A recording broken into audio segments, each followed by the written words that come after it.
through all the PDFs that I have, and I came across this one, which is Christine Haynes' pattern, and it's a Lottie dress. And I thought, oh, I've never even printed it out, and I thought I'd print it out, and I quite fancy doing view B. Remember I said I was using some thin paper? Well, this is the thin paper, it's very thin, and I've found out that this, the weight is 40 GSM, and it's called bank paper. And I believe it's the kind of paper that the banks used to use for their bank statements. Again, as I said, I've tried to see if I can find it elsewhere and I can't find it. But that might be because we're in lockdown. So I've had this ready and cut out to do something with. I need to check to make sure my measurements are a size 18. I think they are. And I'm going to make it and see what it turns out like. Now, some of you asked me about dyeing, and not dyeing as in dyeing dead, but dyeing as in dyeing clothes. So I thought I'd show you some of the dyes that I have. They're actually called pods, like a little pod. Now, years ago, you used to have to put you got a little canister like that, little metal tin, and you pierced it and put it into a pan. Then you put your fabric in, you added your boiling water and did it over a pan, over a heat rather, and you had to keep what I would call frotting the fabric, stirring the fabric so that the dye got evenly round it. But these days you can buy these machine pods, and they are little pods that you basically take this outer plastic off. What I've got here, I've got 4 actually. I've got this one is navy blue, and I also had this one which is sunflower yellow. I think they have about 20 or 30 colours. Sunflower yellow. I bought this a while ago because I was going to dye a duvet cover, and I still haven't got around to doing it. I don't know why I wanted to dye a duvet cover. I think it was because I figured it would be quite nice if it was yellow. I can't remember why it was, but anyway, I've changed my mind, and I never did it. And then I've got another one I have is deep violet. This is the one that I used for this fabric. This is deep violet here. This cotton that I used, and another one that I've got is this one, which is paradise blue. Now I used that to dye that cotton that I had. I made a top in cotton. Put a picture up here or there to let you see what it looked like. Paradise blue. So the fabrics that I got from as I say, I dyed that one purple because I had a lot of white, and I'd rather wear something that kind of ties in with grey hair. And I've since found that this green looks quite nice. Look at the dirty mark there. Oh. Keep my thing up there. Anyway, I've since found that this green looks nice, and so does this purple against grey hair. So quite a lot of my clothes are going to be a combination of colours that are going to match grey hair, because if you want your grey hair to stand out, you need to do colours to match. And the other one, this turquoise, is good for grey hair. So this will be another one that I do. So I've got my eyes on one of the fabrics to do in this turquoise and see what it turns out like. Basically, what you do is you take the cellophane off. There's a little circular instruction thing here, tells you the instructions. When you peel that instruction off, inside is your powder. Put your fabric into the drum of your washing machine. Put this on top, this with the hole in the top and all the paper off it. So it's basically, it should be just a white plastic ball with a hole in the top. Then you set your machine away to what you would normally do with your cottons. I think I usually do a 40 or 50 degree wash, and it just let it go through the whole cycle. When it's finished, because I use my washing machine, it actually rinses about 5 or 6 times. So by the time this has been through, this is finished and the dye's gone through the clothes, the washing machine is more or less clean. But to be on the safe side, my next load of washing will be a dark load, so that that will then wash the drum again and get rid of any dirt.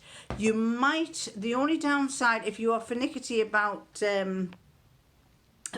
your washing machine being clean, the only downside is that you might get a discoloration in some of your rubber seal.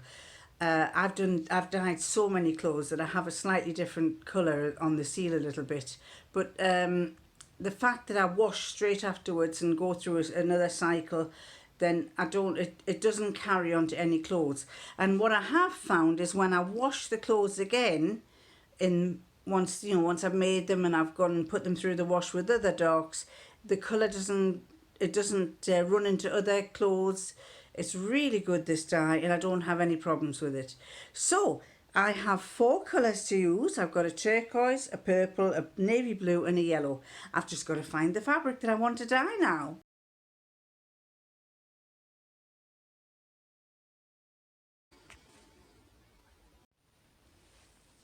So this is the tub, Dylon, Paradise Blue, and basically there's a little tear thing there. I pull that off,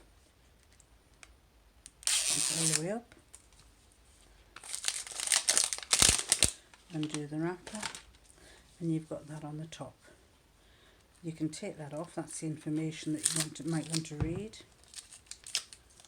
there, which gives you all the instructions right way along in different languages. And then you have that on the top. So what I'm going to do is I'm going to pull that off, peel that off, and then that with the powder goes into the washing machine and sits on top of it.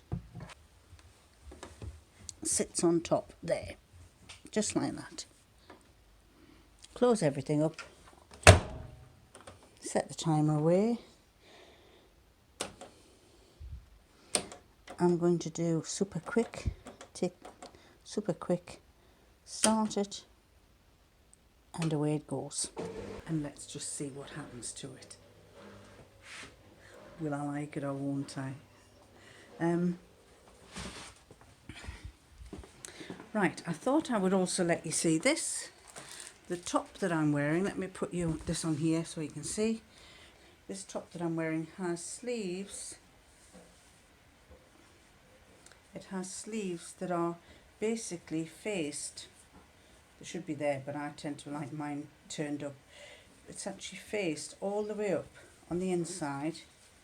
You can see all the way up, right up to there. That is the way that the pattern's intended to be, and I have made a little cuff with it simply because I like a shorter sleeve. But this is, if I can just tilt you a bit, then you can see that this is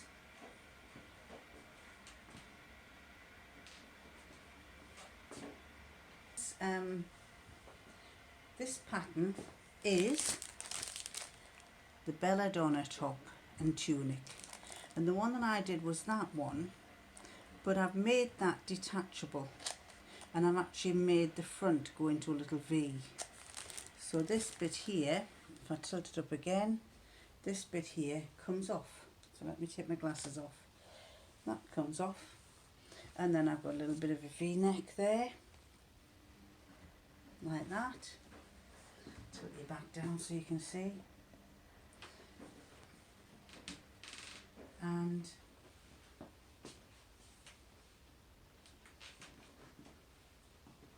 I do like this. I like this pattern a lot.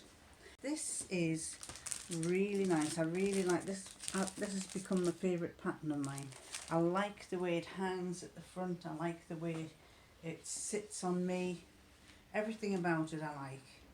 And as I say, I made it into a little V-neck, and I do like, I like the shape of it and everything about this. My battery's about to run out yet again. It's some fabric that I bought on eBay on Facebook. It was from some girl in Leicester, I think, and she was selling fabric on Facebook.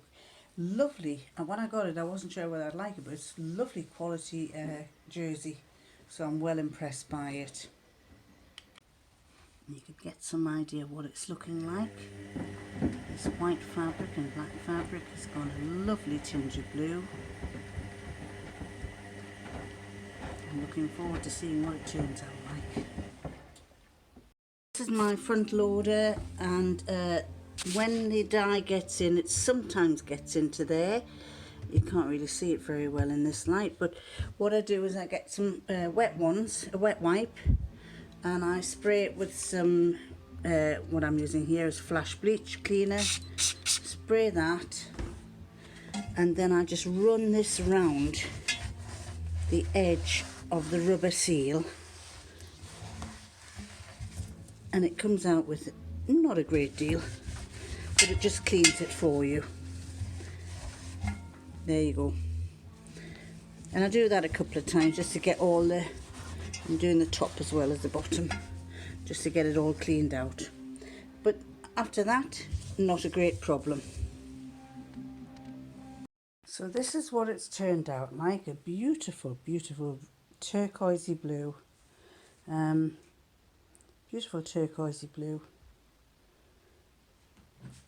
The black has remained black, although it looks a bit bluish in this camera, but it's a gorgeous turquoise. It'll make a lovely dress now. Well, it would have made a lovely dress before, but it's going to make an even nicer dress for me with this colour. As I said, my sewing machine is jiggered at the moment. Well, it works, but it's irritating me because I can only get about 8 or 9 inches and then the thread snaps. I've changed the needle. It's not in the needle. I actually stripped the whole machine down and hoovered it out top and bottom, and thought that that might make it work. But to be fair, I have noticed for the past 3 or 4 months that the shuttle that holds the spool is rattling around, and I think what's happening is it's turning right round. It's not supposed to turn right round, this plastic holder that holds the spool, and I think I need a new one. So I've ordered a new one. The people who sell them are on eBay and they are on holiday, so I think they're only on holiday till tomorrow. So I'm hoping that I get this new spool by the end of this new shuttle by the end of the week, and then I can get on with continue with what I'm making. I've made some. I'm busy making a jacket. I'd have told you that as well, and can't remember what else I was going to say. I have got a spare sewing machine, so if the worst comes to worst, I will get the spare sewing machine out. It's one of those industrial type ones, so I will get that out if I have to. So, I'm going to love you, and I'm going to leave you, and I'm going to catch you next time.